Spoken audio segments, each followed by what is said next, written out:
things should feed you first before they should feed other people. And this is when you truly choose things out of authenticity and a love-based mentality, and something that is going to ultimately be abundant and bigger than yourself. When you choose to do things that stand by you and your true purpose and actually feed you, something that you truly believe in. The Japanese call it ikigai, which is the philosophy of encouraging people to discover the purpose of life within a vessel that is of reason for them. So meaning that it's fruitful for their own life, that they can see abundance in it. When you emerge into that perspective and live life through that meaning, you truly, truly, truly never get tired. You never get bored. And amount success and abundance in light speed. Having a growth mindset, an abundant mindset, is a lifelong journey. We will never reach the cap of abundance and capacity in what this earth and what this vessel and what this being can actually create in this experience that we have on earth today. So it's so incredibly important to truly sometimes see it inside out. Is this serving me? Do I find value and love and purpose? And is this feeding me? Number 2, you give more to these apps than you do to yourself. Did you journal today? Did you take a walk? Did you sit in silence? Did you meditate? Did you read a book? Did you do anything for yourself today before you automatically gave out your energy to these apps and social media? It's so funny, the misconception of people thinking that they're actually acquiring something from scrolling down the feed. It's the reverse.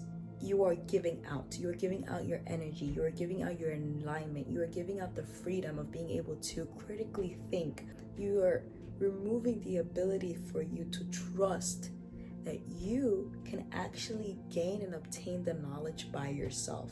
So you wake up and you go on social media and you try to get whatever is the new fashion trend, whatever is the new theory on life, methodology, quote, way of living, new matcha, new coffee recipe, every single dose of information, because you feel like if you don't have that, you won't be operating from your best self. And you think that you're giving that to yourself and you think that you are gaining something from it, but to be honest, you're really not. First of all, there is no way that your body is retaining any knowledge, even if it is. Let's say you're on an account of philosophy, a philosophy TikTok account that is constantly giving you new ways of thinking, realigning your brain, and it's clickbait 10-15 second videos, and you're going on it for like an hour. Do you think you've retained one bit of that? No. You may remember a quote or two for a day or so, a week, even a year, but the application is not there. And that's where we have fallen prey to believe that social media does something for us than it actually does. You are just feeding it. It's so funny because we refer to people as being energy vampires and removing toxic people in our lives and having toxic relationships. Get away from that man, get out of that friendship.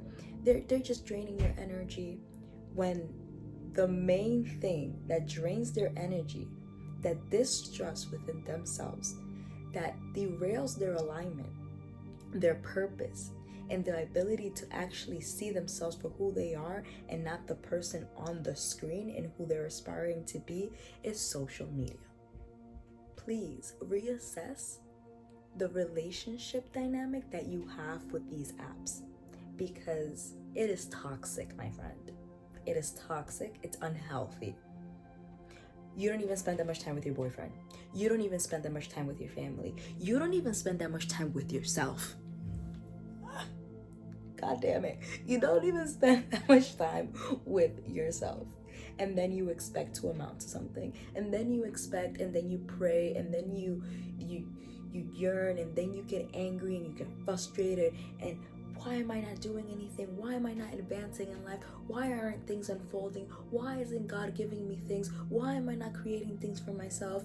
In any way you put it, because you are constantly being drained with something that is not aligned to who you are and will never feed you and gift you who you are. You know who's going to gift you who you are? You.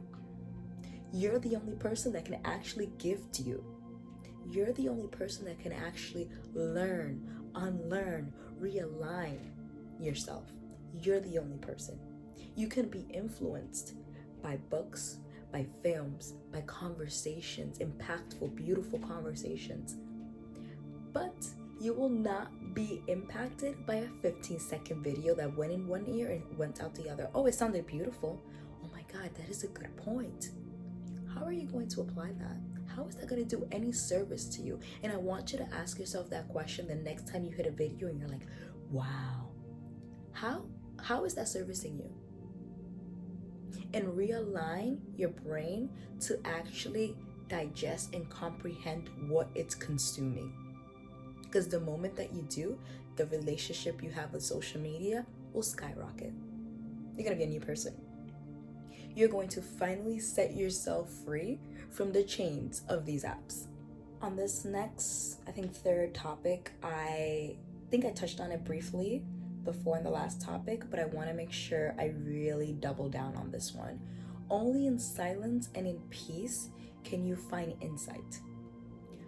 Only in silence and in peace can you find insight. And this is why, since the beginning of time, you hear meditating, whether it's taking a walk, going out on nature, journaling, staring at a wall, playing basketball, working out, anything that gives your mind a rest from extreme focus allows for insights and clarity. Allow your brain to go on autopilot and see how it starts clicking. It starts beautifully clicking. And it's so funny because you would hear and you can read about the Stoics and Albert Einstein, Nikola Tesla, speaking about how they would get downloads of information and insights from just meditating and journaling. The majority of our technology, the majority of our philosophy and research is based on downloads and ideas started here.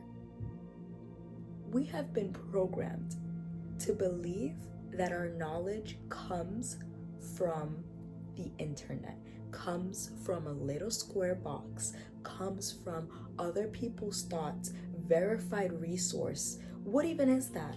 After you've realigned your relationship to social media in the beautiful world of the internet, I'm gonna need you to lock in. And stop running every time someone needs you, texts you, calls you, reaches out to hang out with you. Lock in with yourself. What is it that you have to do today? I see so many people start out tomorrow. I'm gonna go to the gym. I'm gonna go grocery shopping. I'm gonna film that video. I'm going to read that book. All the laundry list of things that they truly want to do for themselves. And then a friend hits them up. Hey, you want to do this? And their whole day gets derailed. Their whole day and the priorities that they set out to do for themselves gets abandoned because they choose someone else before them. I'm going to need you to lock in and prioritize yourself. I'm going to need you to choose you first. And if you said you're going to do something, I want you to set yourself out to do it. Because the hard is choosing yourself in a world that constantly tells you to put other people before you, that normalizes being selfless to an extent of abandoning your boundaries, abandoning your self-respect, your future, and the abundance that you can create for this world. I'm gonna need you to realign your priorities. And by saying no to that friend, that's you loving them just as you're loving yourself. Because the better and the more abundant that you are, the more of service you can be for them and their world. And I don't want to hear it. that relationships aren't transactional, because they are. Stop lying to yourself. Stop lying to yourself and overestimating and underestimating your abilities.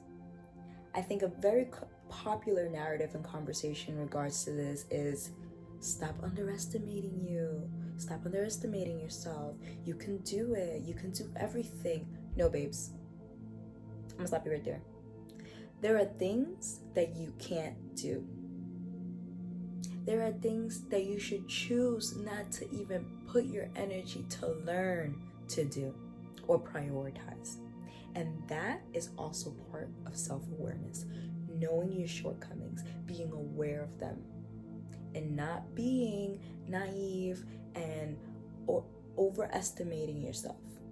If you're building a brand and you decide that you need a webpage, confidence is, I'm going to try.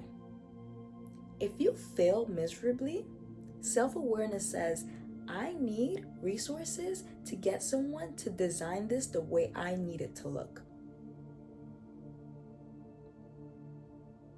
Because that's the only self-awareness, and that is the only truth that's going to get you what you need. And sometimes we are so stuck in our ego. We are so stuck in our ego, and we think that by overestimating, we love to overestimate. Oh yeah, I can do that. Oh yeah, I got this. Oh yes, easy. Yo, I could do that in my sleep. No, you can't. No, you can't. And it's okay. Like, it's truly okay, because you know what? You are so abundant in so many other facets. And when you double down and you double acknowledge that, wow, I'm so good at the business end of that. Wow, I slayed the proposal, the marketing, the everything. It has the potential to, woo, clap. I can clap myself for that. But you know what, goddamn, I can't do? I can't design that webpage. Or I can't. And that's okay. And I need you to apply that same perspective in other areas of your life. Know when to say no to yourself.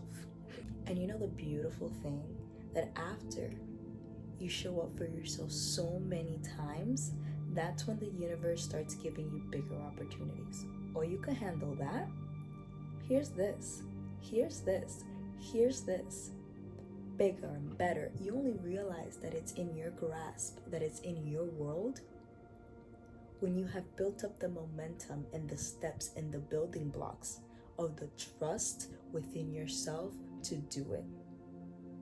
Because truly everything is at everyone's grasp, is only to the level that you've worked for it. It's true, it's a game. You unlock this level, you unlock this level, you get this prize, you get this prize, this good. How high do you want to go in life? How many levels do you want to unlock in this life? And it truly starts with the simplest thing as sticking to going to the gym, journaling in the morning, talking to yourself, making space for yourself, prioritizing yourself. Because once you start giving yourself in those very, very mundane ways, I'm sorry to minimize it, but very mundane ways, is when the universe then starts gifting you things outside of your immediate self. You can't handle it yet. You can't handle it yet. But be patient and wait and see. Sometimes we truly need to go through difficult times to train ourselves and be able to persevere through the fruitful times. Our very egotistical and limiting perspective makes us think that the fruitful times aren't tough.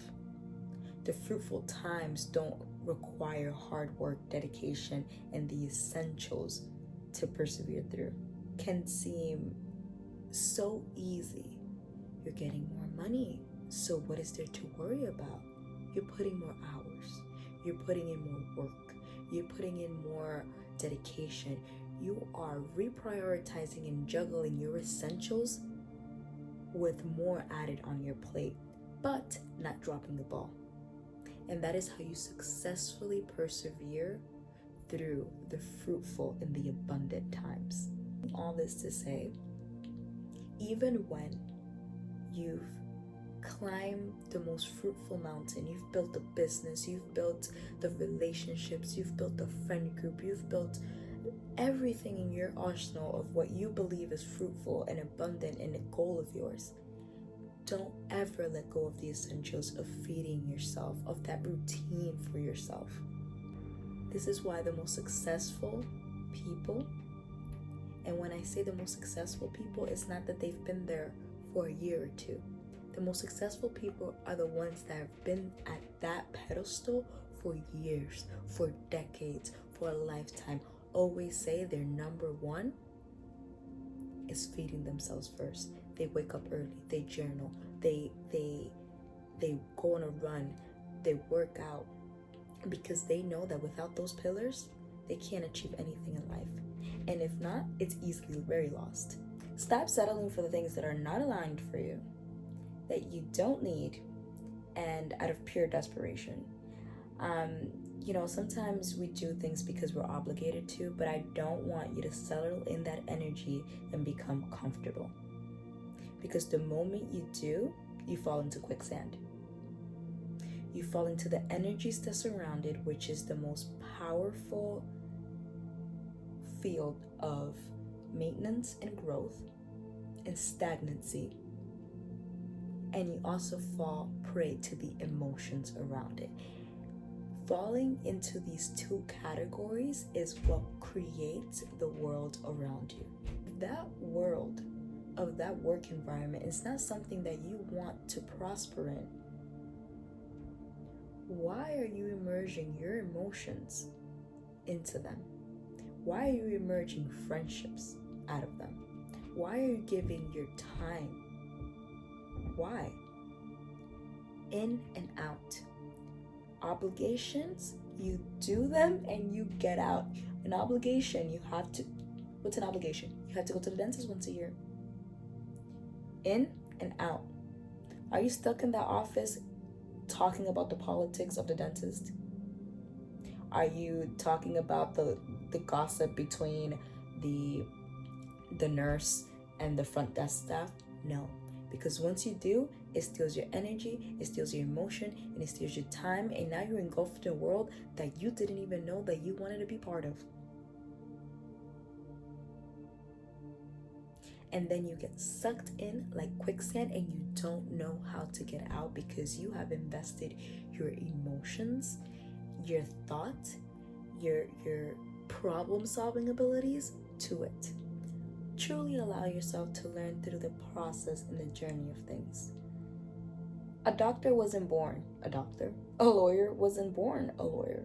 So with all your beautiful aspirations and dreams in life, whether it's being a content creator, an influencer, a journalist, an actor, anything, why do you choose to have the limiting and the damaging mentality to think that you can accomplish it and master it overnight? I guarantee you that when I persevere through my journey on YouTube, I will look back on these videos and not look down on myself, but see growth.